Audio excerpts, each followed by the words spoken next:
হাদিসের মধ্যে কথা বলছেন এইভাবে, আন আবি হুরায়রা রাদিয়াল্লাহু তাআলা قال قال رسول الله, সকলে পড়ি, সাল্লাল্লাহু আলাইহি ওয়াসাল্লাম, কুল্লু قال كل خطوة يخطوها إلى الصلاة يكتب له بها حسنة ويمحى بها عنه سيئة. ومن طريق ثان أن رسول الله صلى الله عليه وسلم قال من حين يخرج أحدكم من بيته إلى مسجده فرجل تكتب حسنة والأخرى تمحو سيئة. এটা হাদিস বললাম।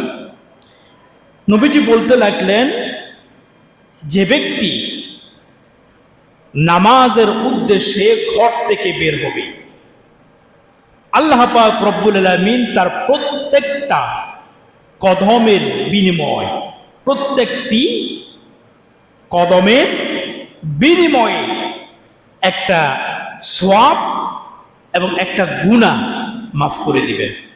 সুবহানাল্লাহ। প্রিয় বন্ধুগণ আমার, নবীজি এখানে শেষ করেন নাই, এরপরে নবীজি আরো অনেক কথা বলেছেন।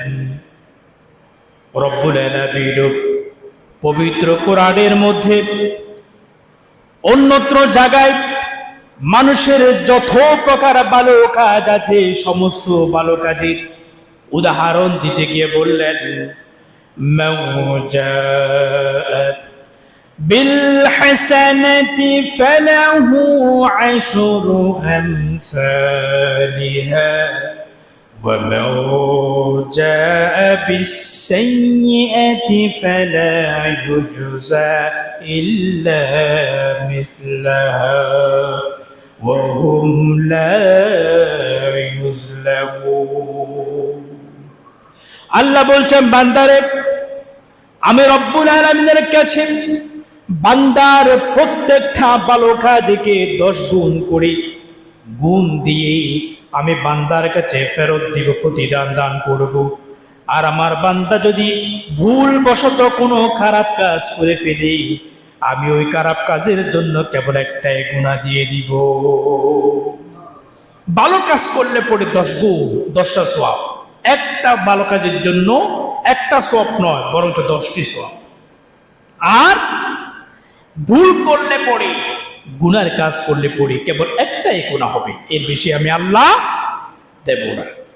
নবীজি বলতে লাগলেন, শুনেন বান্দা, নামাজের জন্য আপনি যখন বাড়ি থেকে বের হবেন, আল্লাহ পাক রব্বুল আলামিন আপনার আমলটাকে, এই যে যাওয়াটাকে কিভাবে মূল্যায়ন করতে লাগলেন নবীজি বলতে লাগলেন, আন রাসূলুল্লাহ সাল্লাল্লাহু আলাইহি ওয়াসাল্লাম আন্নাহু قال اذا تطهر الرجل ثم اتى المسجد يرعى الصلاه كتب له كاتباه او كاتبه بكل خطوه يخطوها الى المسجد 10 حسنات والقاعد يرعى الصلاة كالقانت ويكتب من مسلين من حين يخرج من بيته حتى يرجع إليه.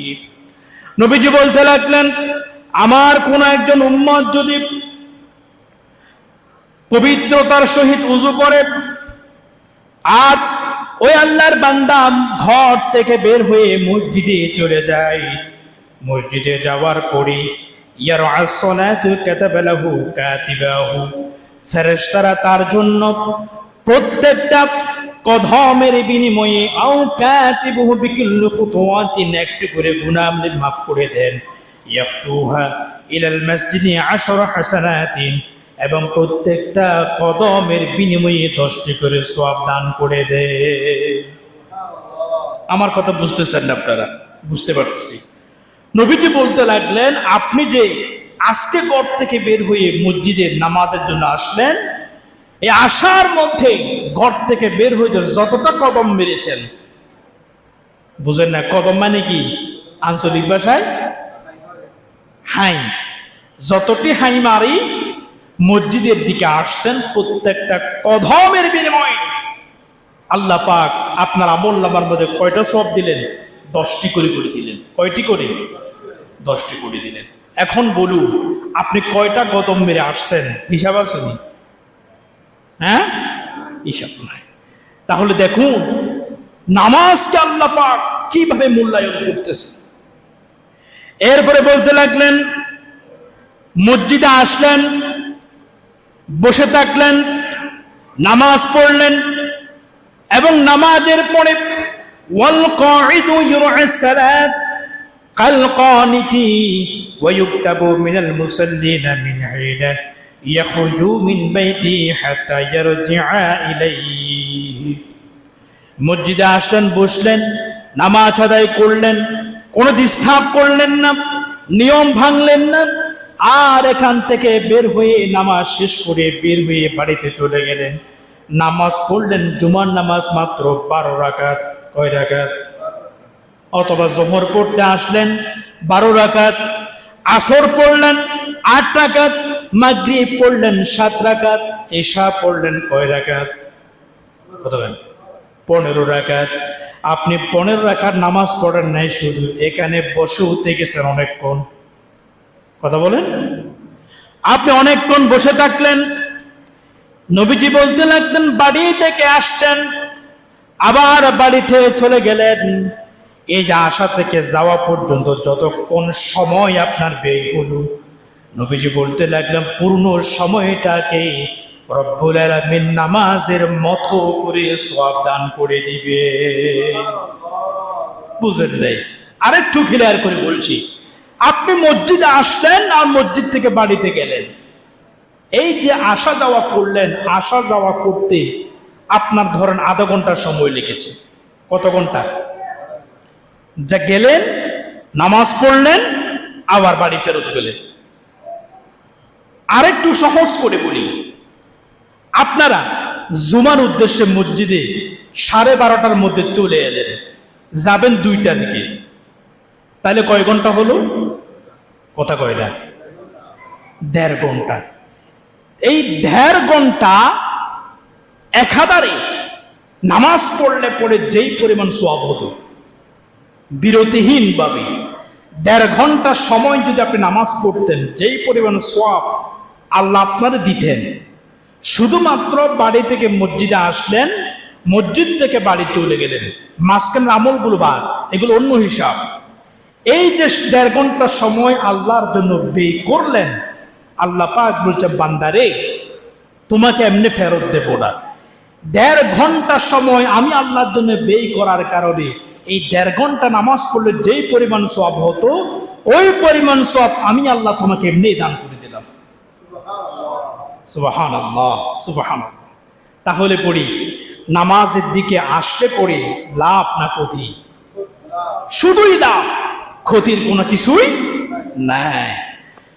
প্রিয় বান্দাগণ আমার, আল্লাহ পাক বলছেন, ওয়া ইন্না আলাইকুম লাহাফিজিন কিরামান কাতিবিন ইয়ালামুনা মা তাফআলুন। ও আমার বান্দারা, আমি রব্বুল আলামিন তোমার সমস্ত আমলগুলোকে হেফাজত করছি।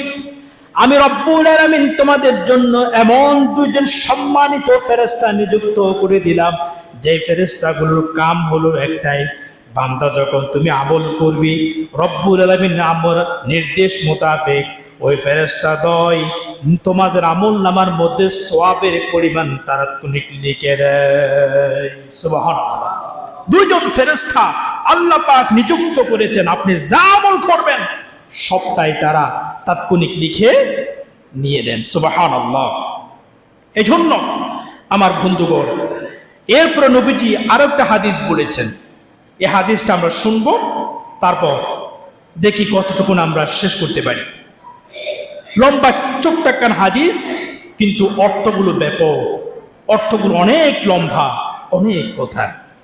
নবীজি বলেছেন, আনিন নবী সাল্লাল্লাহু আলাইহি ওয়াসাল্লাম قال من مشى الى الصلاه مكتوبه وهو متطهر كان له كأجر الحاج المحرم ومن مشى إلى سبحة الضحى كان له كأجر المحرم ومن مشى إلى سبحة الضحى كان له كأجر المعتمر وصلاة على أثر صلاة لا لغو بينهما كتاب في عليين وقال أبو أمامة الغضبي والرواح إلى هذه المساجد من الجهاد في سبيل الله سبحان الله أكبر سبحان الله আমার বন্ধুগণ নবীজি বলতে লাগলেন কোন একজন মুসলমান নামাজের উদ্দেশ্যে বাড়ি থেকে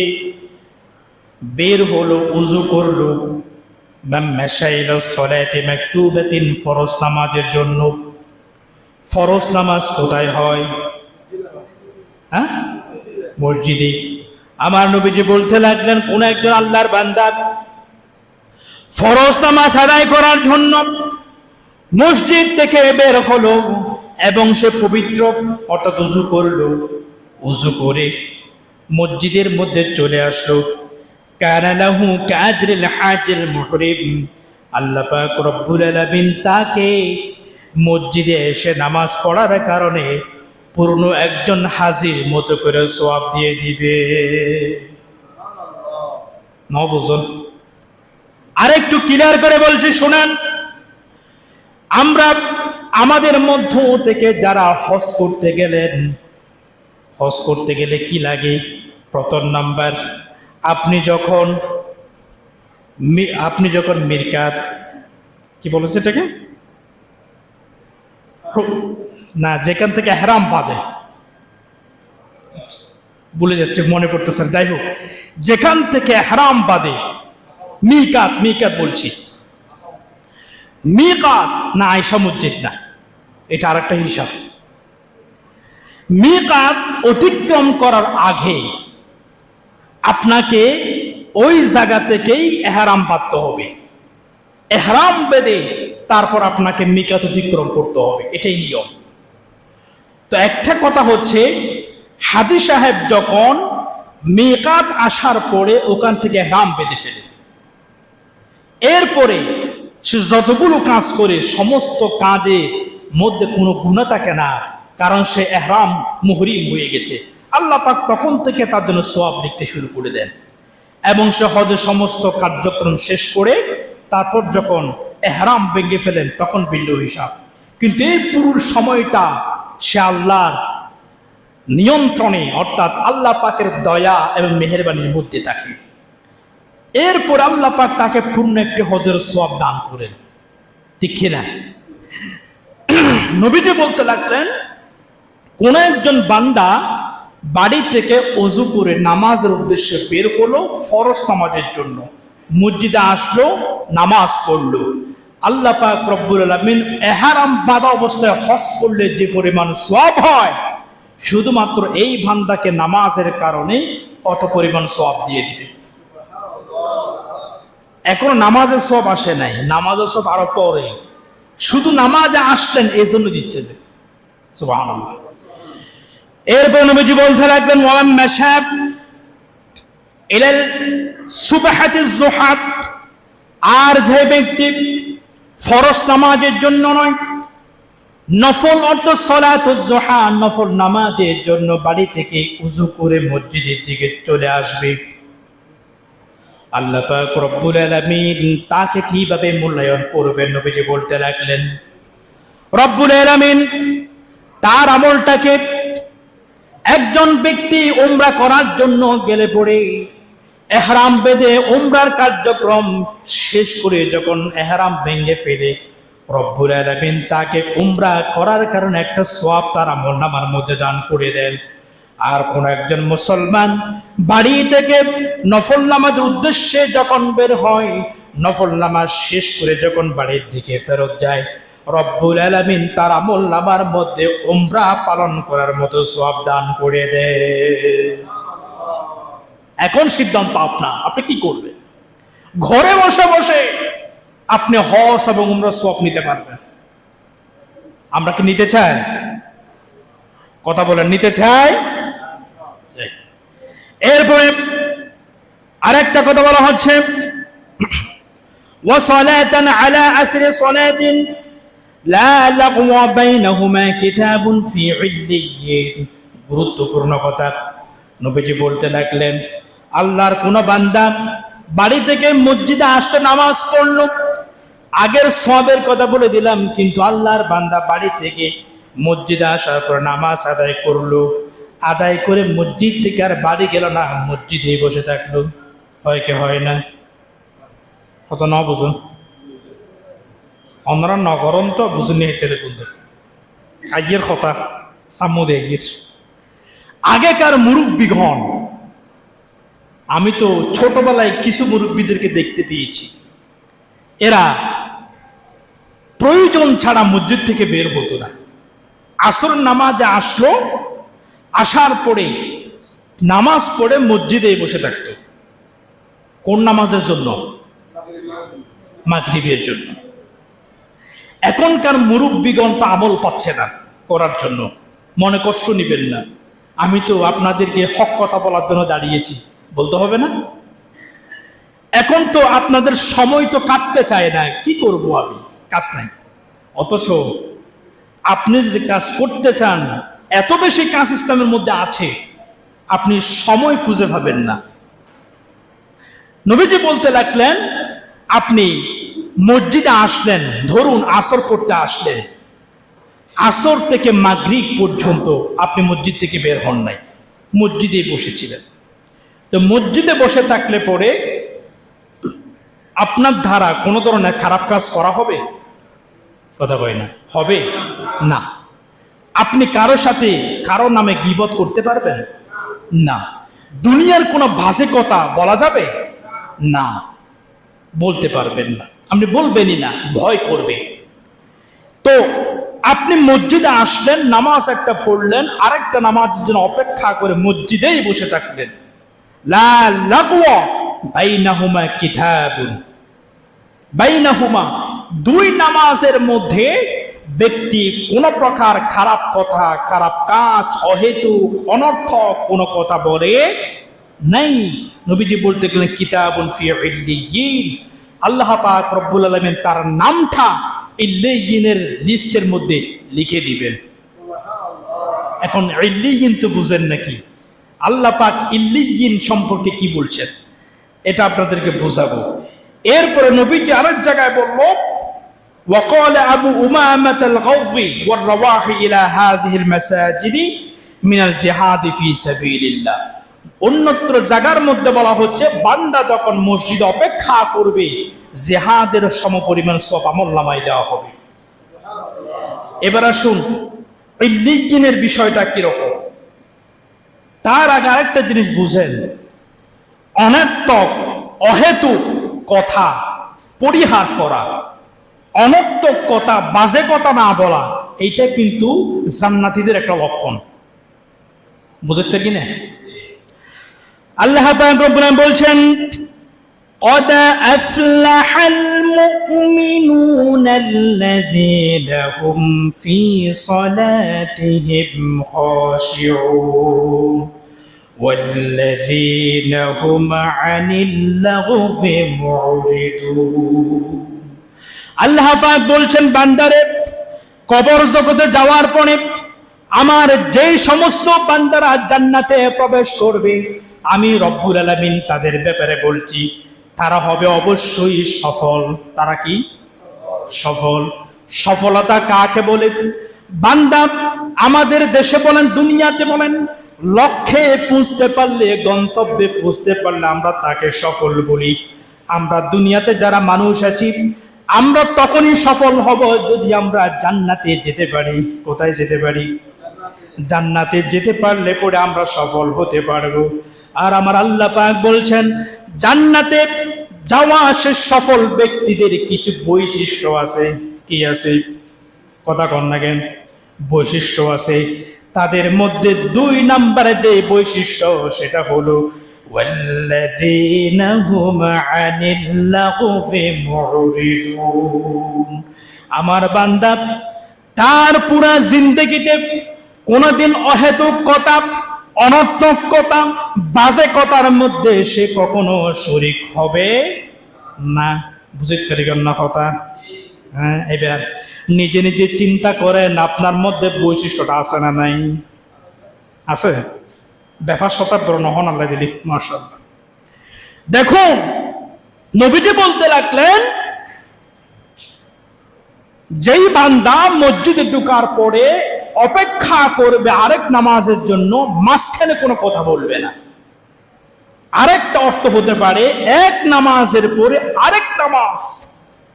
আসর পড়েছেন মাগরিব, ফজর পড়েছেন জোহর, জোহর পড়েছেন আসর, আসর পড়েছেন মাগরিব, মাগরিবের পরে এশা, এশার পরে ফজর, অর্থাৎ টোটাল সময়। এই টোটাল সময়ের মধ্যে যেই বান্দা নামাজের কথা স্মরণ করে কোন প্রকার বাজে কথা বলবে না, চায়ের দোকানে আড্ডাবাজি করবে না, কোন মানুষের বিরুদ্ধে গীবত করবে না, চগলখুরি করবে না, বাজে কোন প্রকার কথা সে বলবে না, তার নামটা আল্লাহ পাক ইল্লিয়িনের তালিকার মধ্যে লিখে দিবেন। সুবহানাল্লাহ। এবার প্রশ্ন, হুজুর ইল্লিয়িন কি জিনিস? দেখি কোরআন থেকে জেনে নেব আমরা। আল্লাহ পাক সূরাতুল মুতাফফিফিনের মধ্যে ইল্লিয়িন সম্পর্কে ব্যাখ্যা দিচ্ছেন, বলতেছেন কি বলেন?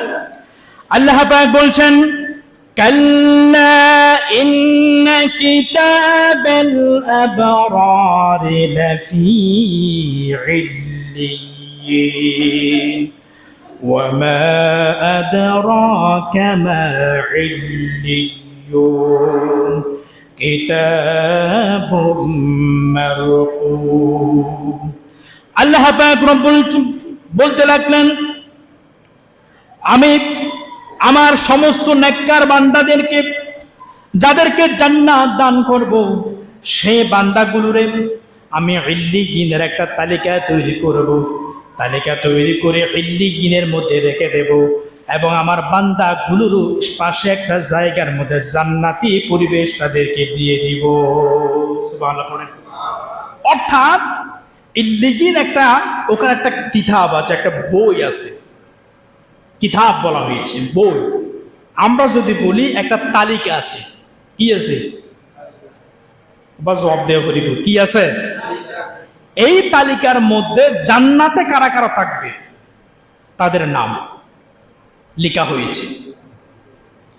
আমি আরো একটু সহজ করে বলি, তাহলে বুঝবেন, উদাহরণ দিচ্ছি, বুঝবেন।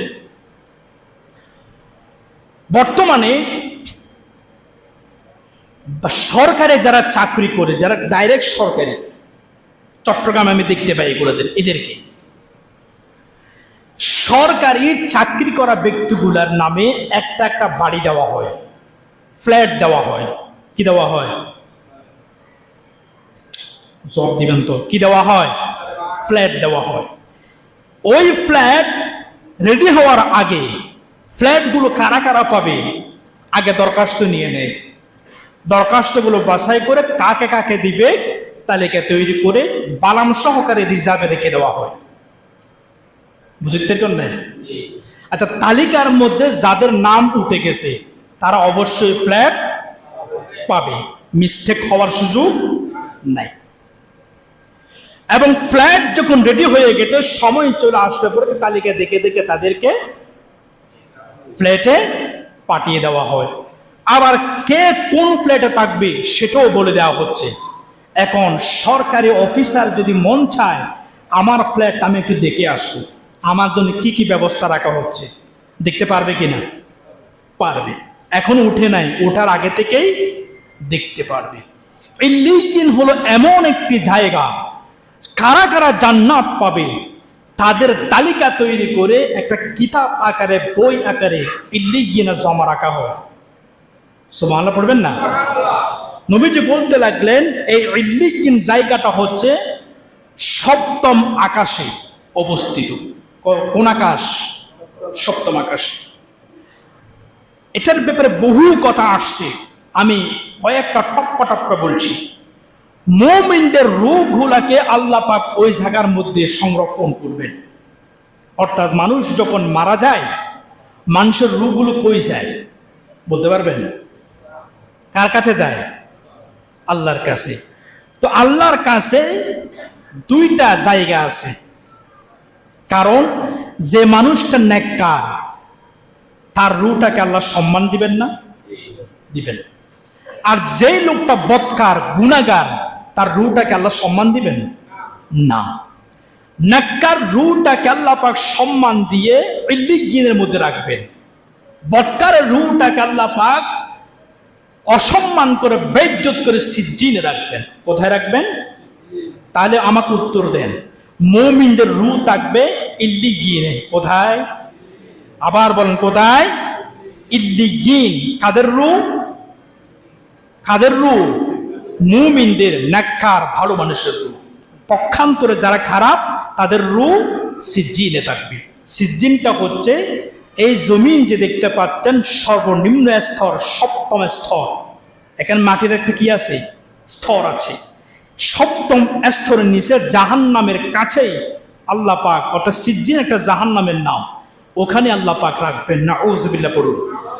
এবার আসুন, নবীজি বলতে লাগলেন, এই যে আয়াতটুকু পড়লাম, আয়াতের তাফসীর করতে গিয়ে ইবনে কাসির বলতে লাগলেন, বান্দাদের রূহ যখন ইল্লিয়িনে রাখা হবে, আমার বান্দারা সেই দিন তাদেরকে রব্বুল আলামিন একটা আলিশান চেয়ারের মধ্যে বসাবেন। ইল্লিয়িনে যারা থাকবেন তাদের কথা বলছি। আলিশান চেয়ারের মধ্যে বসে ওই বান্দা চতুর্দিকে ঘুরতে থাকবেন। বান্দা দেখতে পাবে জান্নাতের মধ্যে তার জন্য কোন ফ্ল্যাটটা বরাদ্দ রাখা হয়েছে। সুবহানাল্লাহ পড়ুন। এবং জান্নাতের মধ্যে আমার বান্দাটাকে কি পরিমাণ নাজ নিয়ামত দেওয়া হবে, কি পরিমাণ খাবার, সুখ আরামাইশের ব্যবস্থা করা হচ্ছে, সবগুলো বান্দা জান্নাতে যাওয়ার আগে থেকে দেখতে পাবে। সুবহানাল্লাহ পড়েন। শুধু সেখানে শেষ নয়, ফেরেশতারা চলে আসবে। আসমানে থাকা সমস্ত ফেরেশতাগুলো মাঝে মাঝে আপনাদের সাথে দেখা করতে আসবে।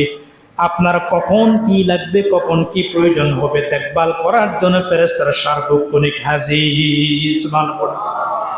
এরপরেও সবচাইতে মূল্যবান দামি যেই কথা, যেই পুরস্কার, সেটা অন্যরকম। কি হলো? আমার নবীজি বলতে লাগলেন, ইল্লিয়িনে যারা থাকবেন রব্বুল আলামিন দিনে 2 ভার করে তাদেরকে দেখা দিবে। বুঝতে পারছেন না? ইল্লিয়িনে যারা থাকবেন আল্লাহ পাক রব্বুল আলামিন দিনে 2 বার তাদের সাথে দেখা করবেন। ও আমার বন্ধুগণ, একজন বান্দার জন্য, মুমিনের জন্য এর চাইতে বড় পুরস্কার আর কিছুই হতে পারে। যারা নাকি সত্যিকার মুমিন, যারা নাকি পুরস্কার সম্পর্কে বুঝে, তারা জান্নাত পেয়ে খুশি হবে না। বুঝেন নাই? আল্লাহ পাক রব্বুল আলামিন বলছেন, ফামান কানা ইয়ারজু লিকা রাব্বিহি ফালইআমাল আমালান সালিহা ওয়া লা ইউশরিক বিইবাদাতি রাব্বিহি আহাদা। আল্লাহ বলতেন, বান্দারে, যে ব্যক্তি তার নিজের রবের সাক্ষাৎ লাভ করতে চায়, দিদার পেতে চায়, ওই বান্দা যেন সঠিক আমলে সলে করে। আর আমলে সলে করতে গিয়ে বান্দা কোনো প্রকার ইবাদতে কাউকে শরীক করতে পারবে না। সুবহানাল্লাহ পড়ে। আমার বন্ধুগণ শুনুন, রব্বুল আলামিন নবীজি বলতে লাগলেন, ইল্লিয়িনে বান্দা যখন তুমি থাকবে, তাহলে অবশ্যই দিনে 2 বার করে আল্লাহকে দেখতে পাবে। আর আল্লাহকে দেখার সাথে প্রত্যেক মুমিনের মধ্যে আছে না নাই? আছে। এই জন্য আমাকে আপনাকে এখন সিদ্ধান্ত নিতে হবে, আমরা কি ইল্লিয়িনে যেতে চাই? কথা কয় না, যেতে চাই? তাহলে যেটা করতে হবে, এক নামাজের পরে আরেক নামাজের মধ্যবর্তী সময় আপনি কোনো বাজে কথা বলতে পারবেন? কথা বলতে পারবেন? যদি এই গ্যারান্টি আপনি দিতে পারেন, আপনি যদি আজকে সিদ্ধান্ত নেন যে আল্লাহ, আমি আমার নামটা ইল্লিয়িনে রাখতে চাই। নবীজি তো বলেছেন, যে ব্যক্তি বাজে কথা বলবে না তার নামটা ইল্লিয়িনে লিখে দেওয়া হবে। এখন আমার নামটা যদি আমি ইল্লিয়িনের মধ্যে লিখতে চাই, জান্নাতের ওই তালিকায় নামটা তুলতে চাই, আমাকে কি বাদ দিতে হবে বলেন? কি বাদ দিব? আজেবাজে কথা, অনর্থক কথা। এখন সিদ্ধান্ত আপনার। আপনি যদি এবার নিজেকে জাহান্নামমুখী করতে চান, তাহলে আপনি বলতে পারেন, আমার কোনো আপত্তি নেই। আর যদি বলে আমার জান্নাত লাগবে, ইল্লিজিন লাগবে, তাহলে পরে আপনি বাজে কথা বলতে আল্লাহ পাক, আমরা আল্লাহর কাছে দোয়া করি আল্লাহ যেন আমাদেরকে ইল্লিজিনের নামটা লিখার সুযোগ করে দেন। বলেন আমিন।